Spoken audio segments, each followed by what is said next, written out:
Hello, Claire Yosa here, founder of BeatExamStress.com, with today's GCSE and A-level exam stress busting technique. So if you have a teen going through their exams at the moment, maybe it's 11 plus, 13 plus common entrance, they're doing scholarships, they're doing GCSEs, they're doing A-levels, or they're heading towards exams at uni.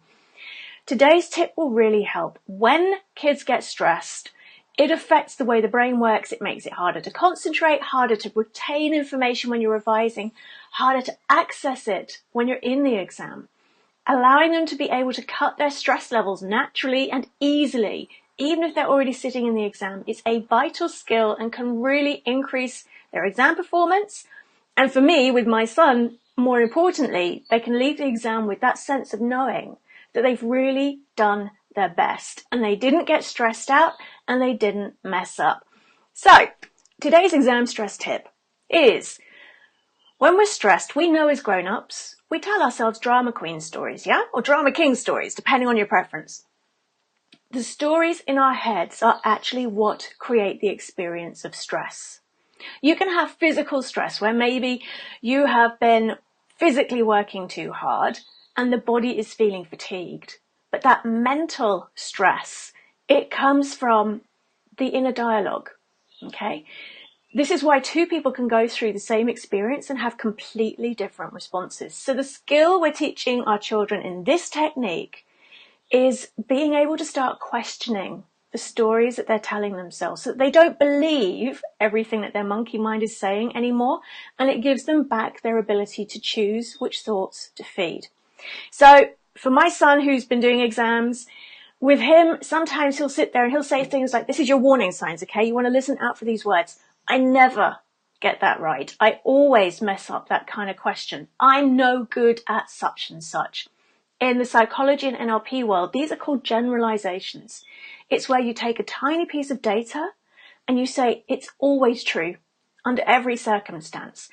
The problem with these generalizations is that they train the filters in the brain to look for evidence to support them. Reticular activating system that processes your sensory input will say, Claire believes that she's always bad at such and such. I'm going to find examples to support that because it's important to her to believe that. So for your child, if they're saying, I'm always bad at history, I always mess up the essays, I never get to finish them, the likelihood of that changing in the exam is near zero if you don't deal with that kind of thing now. So if you catch your child using any of these generalization words, you can help them press pause on that mind story with a simple question. Is that really true? And then start listening to them. Ask them about it. What makes you believe that? What makes you think that? Okay, is there ever been a circumstance where actually that wasn't the case and you did do that well, or you found you could do that? This is not about telling them their story is wrong.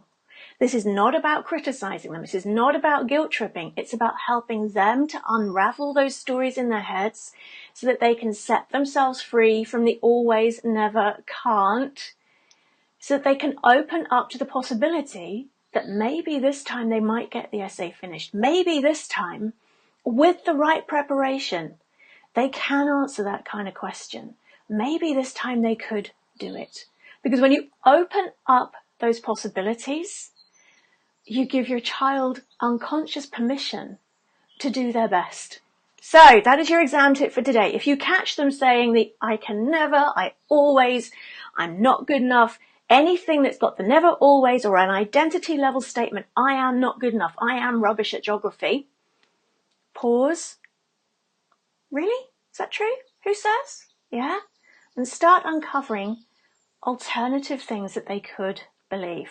So I hope you found that useful. If you know a parent with an exam stressed teen right now, please share this video with them. I've made it publicly available. Tag them in the comments. If it's helped you, please let me know. I'd love to hear from you because it's kind of weird when you're on a Facebook thing and I can't see people. I'll be back tomorrow with another exam stress tip. And if you have an exam stress teen right now, join me next Tuesday, 22nd of May, where I'm going to be doing a masterclass, a live online training at 7 p.m. UK time on 7.5 emergency fixes for exam stress, the kind of things that your child can use even if they're already in the exam. The link to join us is in the description for this video and at the bottom of this screen. come and grab your place. I'd love to share this with you. It's going to be a fantastic session. Hope that's useful. Back tomorrow with another tip.